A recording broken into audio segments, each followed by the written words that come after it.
তারা 8-9 মানুষ ইন্টার হুয়ে ও তো আদা মাঝে বন্ধ করছে তারা এখানে ফুলালাম গাড়ি নাই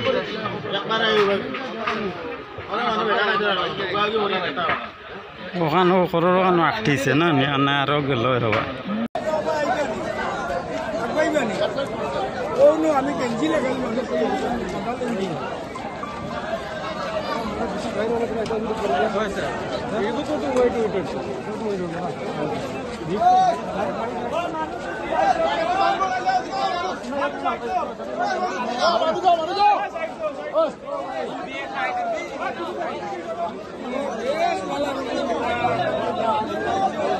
ভাই দাদা তিনটা গাড়ি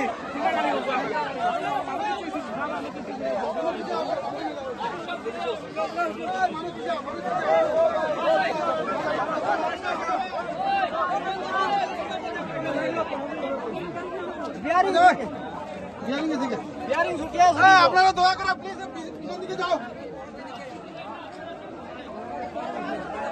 আপনারা পিছন দিকে যাও ওইটা আবার আমার মানবো প্লিজ প্লিজ পাবলিক আপনারা সহায়তা করেন আপনারা আমাদের সহায়তা করেন আপনারা প্লিজ আবার ভাঙবো নিলে যাও প্লিজ প্লিজ এক লোকের চিন্তা করিস না আপনারা দেখছেন মানুষ কি করো আমার স্টাফ কই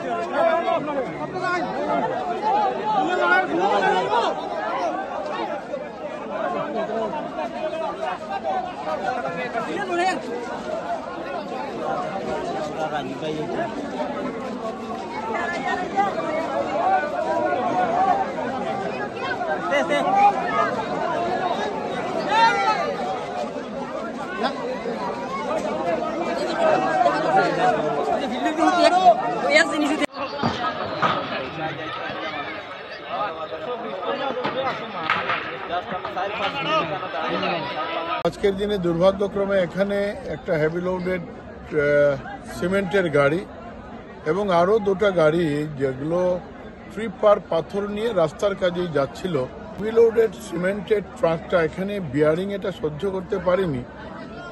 এই ব্রিজের, যার জন্যে সামনের পোর্শনটা কলাপস হয়ে গিয়েছে। ব্রিজ প্রায় জল ছুঁয়ে আছে যখন কলাপস হয়েছে, তো পড়েনি এবং কোনো ক্রমে যারা ড্রাইভাররা তারা প্রাণে বেঁচেছে,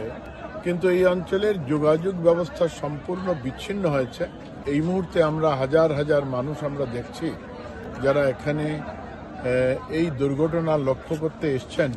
এখানে কোনো প্রাণহানি হয়নি, দীর্ঘদিন থেকে তার এক নতুন এক নব্য সিস্টেমে দাঁড়িয়ে আছে। এখানে এই সিস্টেমগুলোর মধ্যে পুরানো যে আয়রন যেগুলো জয়েস্ট আমরা বলি,